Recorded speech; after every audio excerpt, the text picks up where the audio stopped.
직접적으로 좀 여쭤볼게요.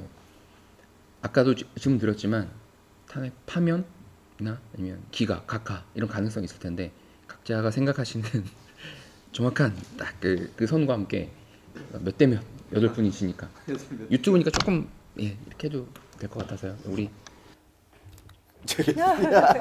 제일 어려운 질문을 최다 출연자시니까 어떠십니까? 그러니까 글쎄요, 이제 모든 국민들이 사실은 처음에 계엄이 선포됐을 때는 이게 뭐야?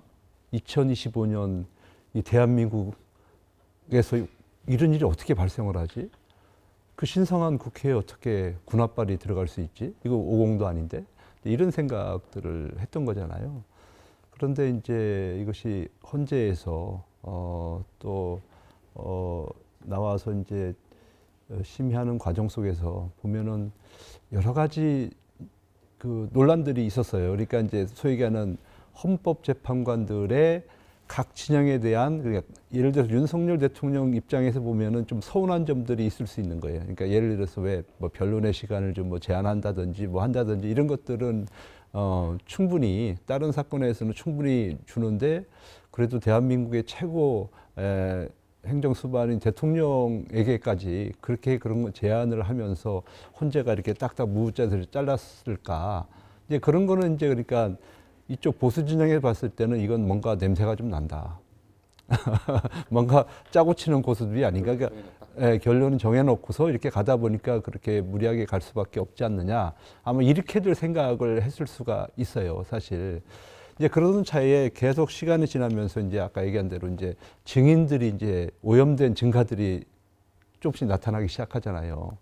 그렇잖아요. 그래서 뭐 홍장원 메모 같은 게 혹시 그거 메모 읽으실 수 있으세요, 그거요? 지렁이 나오는 거요? 좀 개인적인 생각이 있는데 여기서 밝히죠. 그래요. 그 다음에 이제 뭐 우리 지역 출신이라 좀 안타깝긴 한데 곽종근 전 사령관 같은 경우 통화 내용 우리가 들었잖아요. 어떻게 보면 거의 뭐 회유 당한 걸 본인이 지금 막 이렇게 대놓고 얘기를 지금 하소연을 하고 있는 거 아니겠어요? 이제 그런 그 데이터들이 이제 오염되었기 때문에 아마 헌재에서도 상당히 지금 고민을 하고 있을 거다. 근데 헌재에서 판단할 때 그 두 분들의 메모가 사실은 결정적인 증거가 될 수 있는 거예요. 근데 이 데이터가 오염됐다라고 하면 그분들은 당연히 고민하겠죠. 그러니까 당이론적으로는 당연히 파면돼야 돼, 인용이 돼야 되는데, 그럼에도 불구하고 그런 데이터가 오염된 것을 무시하고 이걸 만약에 섣불리 판단을 했을 때 그분들의 안전은 과연 본인들이 보장받을 수 있다고 생각을 하겠어요? 그렇게 하니까 사실 상당히 이제 어려운 거지, 판단하기가. 교수님도 지금 말씀하시기가 어려우신 고민하고 계신 것 같아가지고 그럼에도 불구하고 아까 말씀드렸던 대로 딱 한다면 그러니까 저는 처음에는 무조건 8대 0으로 저는 생각을 했어요. 그러나 이제 지금은 그러는 이제 중간에 그런 걸 보면서 야, 잘하면 기각도 되겠다. 아니면 너무 부담된다고 한다면 각하도 시키지 않을까? 부담돼서 이런 생각들을 저는 하게 됩니다. 그 기각과 각하의 조건 3분 이상이 그렇게 하시면 되는 건가요? 그러니까 기각은 예를 들어서 8명 체제니까요. 3분이 만약에 반대를 하면 기각이 되는 거고요. 4분이 예를 들어서 8분이시니까 8분에서 이제 4분 정도가 그러니까 이게 그 자격이 안 된다라고 생각을 하면 각하가 될 수 있다고 저는 생각을 합니다. 말씀 감사합니다. 어려운 말씀인데 감사합니다.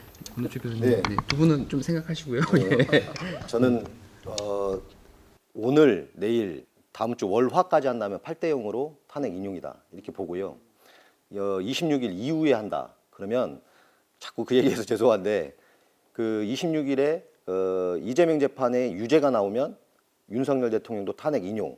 만일에 이재명 대표가 무죄를 받는다면 윤석열 대통령도 탄핵 기각으로 저는 봅니다. 각할지 기각까지는 모르겠습니다. 그거는 말씀 못 드리겠는데 어쨌든 두 분은 그 바다 한가운데 어두운 등대 같은 분들이라 서로가 지금 그런 상황이 있어서 제가 보기로는 그거가 26일 이후에는 고려가 될 수도 있다. 그래서 빨리 그 전에 해서 8대 0으로 끝났으면 좋겠습니다. 이재명 대표 만약 유죄가 나온다면 이제 정치적 부담을 더는 거니까 헌법재판소에서. 그렇죠. 예, 그러니까 예. 이제 원래 생각했던 게 그냥 가는 것이고. 가고 만일에 무죄를 냈는데 그렇지 않다면 근데 부담스러워서. 탄핵은 그럴 수도 있다. 그래서 나는 26일 전에 끝내라 8대 네. 0으로 이렇게 네. 말씀드립니다. 알겠습니다. 또 어려운 말씀이신데 네. 감사합니다. 두 분 중에서 먼저 어떤 분께서 말씀해 주실지. 그럴 수도 있겠어요.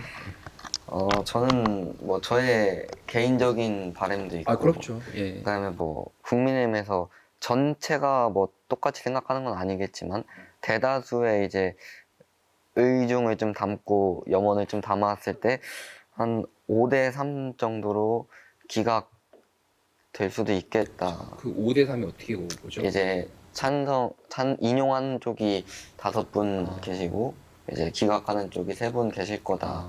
이렇게 뭐 사실 바라는 측면도 없지 않아 있는데 예상도 그렇게 하고 있습니다. 3분 정도가 그럼 지금 네. 이렇게 지연되는 거는 그 3분이 고민하신. 네, 진짜 아슬아슬하게 탄핵이 기각이 되지 않을까 하는 사실 희망 회로를 돌리고 있죠.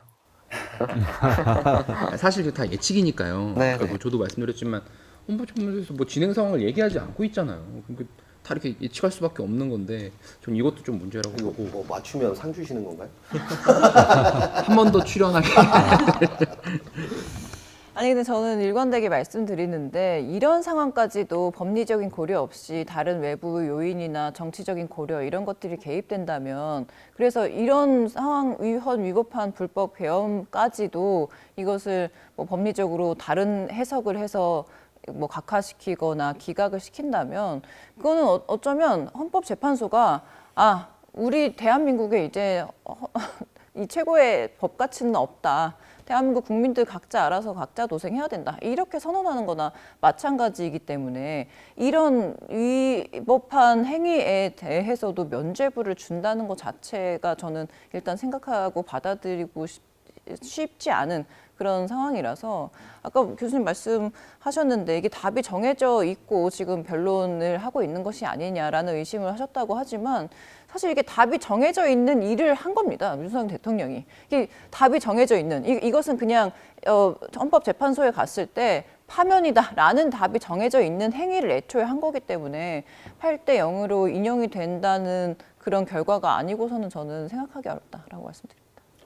사실 오늘 준비한 그 방송 그 질문 중에 뒤에 이제 이렇게 갈등이 막 갈라지고 민심이 좀 쪼개지고 하는 부분이 있어서 이걸 어떻게 회복할 수 있을까? 이게 사실은 그 이후에 파면이든 복귀든 그 이후에 우리가 풀어야 될 숙제인 거잖아요. 사실 정치가 풀어야 될 숙제인 거고 저희 또 언론이 풀어야 될 숙제인 거고 한데 저는 이제 오늘 말씀드리면서 제 생각과 같은 부분도 있었고 다른 부분도 있고 여러 말씀 들었지만 이렇게 자기 의견을 이렇게 소통하고 나누는 게 그 그렇죠. 시작이 아닐까 싶거든요. 그런 당장 막 이렇게 하는 게 아니라 자기 생각 그냥 말할 수 있고 그것도 들어주는 것. 서로 지금 입장 다르신데 서로 얘기 다 전청해 주셨잖아요. 네. 저는 이런 게 되게 좋아서 이런 게 시작이 아닐까 싶습니다. 너무 그래서 지금 정치가 너무 양극화돼 있어요. 그러니까요. 양극단으로 돼서 언론도 그렇고. 금방 그래서 지금 금방 풀 수 있는 문제도 너무 감정의 골이 깊어서 참 어렵습니다. 그래서 요런 오늘 자리가 되게 좀 빛나는 자리인 것 같고 이런 자리 또 만들고 아까 맞추시면 먹어주겠는데 출연권을 우리 출연권을 이렇게 느낌적으로 오늘 그러면 유튜브 방송까지 여기서 이렇게 마치는 걸로 하겠습니다. 같이 박수 한번 쳐주셔서 수고하셨습니다. 너무 감사합니다. 감사합니다. 고맙습니다. 수고하셨습니다. 끝났습니다.